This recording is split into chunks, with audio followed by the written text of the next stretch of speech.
اعوذ باللہ من الشیطان الرجیم بسم اللہ الرحمن الرحیم ربی اشرح لی صدری ویسر لی امری واحلل عقدۃ من لسانی یفقہوا قولی۔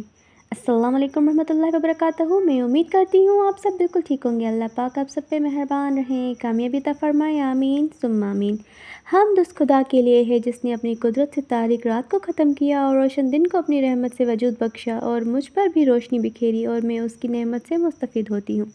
اے محبوب، جس طرح تو نے مجھے آج کے دن زندہ رکھا اسی طرح آئندہ بھی زندہ رکھ، اور اپنے نبی محمد صلی اللہ علیہ وآلہ وسلم اور آلہ علیہ وسلم رحمت فرما، اور مجھے آج اور دیگر راتوں اور دنوں میں حرام کام کرنے اور گناہ کمانے سے داغدار نہ بنا۔ آج کے دن میں جو بھلائی ہے اور جو بعد میں آنے والے انہی دنوں میں جو بھلائی ہے عطا فرما، اور مجھے اس دن کے شر سے بچا۔ اے معبود، میں اسلام کے ذریعے سے تیری طرف وسیلہ پکڑتی ہوں اور قرآن کے احترام کے ساتھ تجھ پر بھروسہ کرتی ہوں۔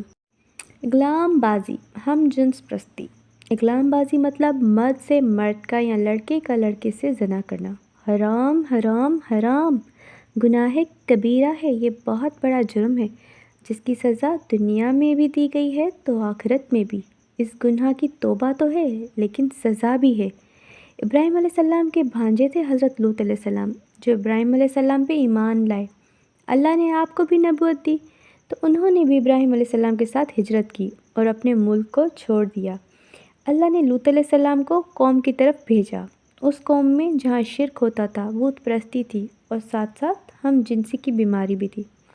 عادت پڑ گئی تھی ان کو اس برائی کی۔ لوط علیہ السلام کی قوم سے پہلے صدیوں تک اس کائنات میں یہ جرم نہیں ہوا، لوگ جانتے ہی نہیں تھے یہ بھی کوئی برائی ہے، کیونکہ انسان کی فطرت اس کو مانتی ہی نہیں کہ یہ برائی ہے۔ اس طرف اللہ تعالیٰ نے رغبت رکھی ہی نہیں جب تک انسان عادت نہ ڈالے۔ یہ پڑتی نہیں، یہ خود سے پڑنے والی عادت نہیں ہے، جیسے کوئی بھی نشہ خود سے کوئی نہیں پیتا۔ جب تک کوئی پہلی مرتبہ آپ کو بہکائے گا نہیں تب تک آپ کی رغبت نہیں ہوگی۔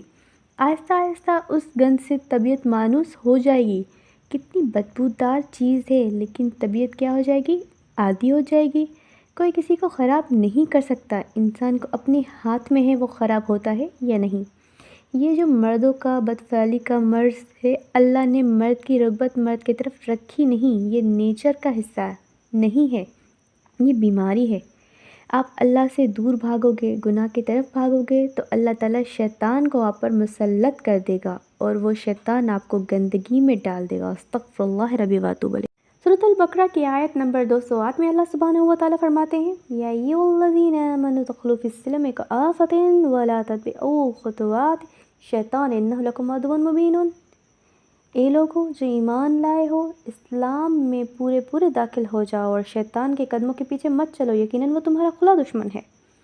پورے کے پورے اسلام میں داخل ہونے کا تقاضا ہے۔ اللہ نے جن باتوں کا حکم دیا ہے، اللہ کے نبی صلی اللہ علیہ وسلم نے جن باتوں کا حکم دیا ہے ان باتوں کو بجا لانا، اور اللہ کے رسول صلی اللہ علیہ وسلم نے جن باتوں سے روکا ان باتوں سے بچنا، یہ ہے اسلام پر عمل کا تصور۔ مقصد کیا ہے؟ ہمیں معلوم ہو اللہ سبحانہ و تعالیٰ اور اس کے رسول صلی اللہ علیہ وآلہ وسلم نے ہمیں کن باتوں سے روکا ہے جن کی وجہ سے ہم دنیا اور آخرت میں برباد ہو سکتے ہیں۔ ہم جنس پرستی کی گندگی، جی ہاں، ہومو سیکشولیٹی جسے کہا جاتا ہے، قیامت تک کے لیے قرآن پاک ہمارے لیے ہدایت نامہ ہے۔ ہم اس دور میں دیکھ رہے ہیں بکثرت دنیا کی کئی ممالکوں میں ہم جنس پرستی کی گندگی طرز عمل کو حلال کر دیا گیا ہے۔ توبہ نعوذ باللہ کہ اس طرز عمل کو پہنچ گئے ہیں کہ ان کی شادی جائز کر دی گئی ہے۔ توبہ استغفر اللہ۔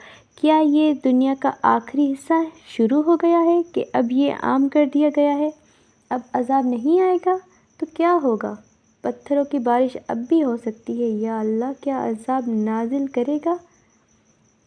پتہ وقت ہے آپ لوگوں کے پاس، سدھر جاؤ، توبہ کر لو اس سے پہلے کہ انتہا ہو جائے، رب کا عذاب شدید سے شدید نازل ہو جائے۔ توبہ کر لو۔ رسول اللہ صلی اللہ علیہ وآلہ وسلم نے فرمایا، جس قوم لوط کا عمل غلام بازی کرتے ہوئے پاؤ تو کرنے والے اور جس کے ساتھ کیا گیا ہے دونوں کو قتل کر دو۔ توبہ استغفر اللہ۔ ہم کب ہدایت لیں گے؟ بس اللہ پاک سب کو ہدایت دے، سیدھے راستے پر چلائے، صراط مستقیم پہ چلائے، اپنی پہچان دے۔ اللہ سب کو ہدایت دے۔ Kindly please subscribe and share. جزاک اللہ خیر۔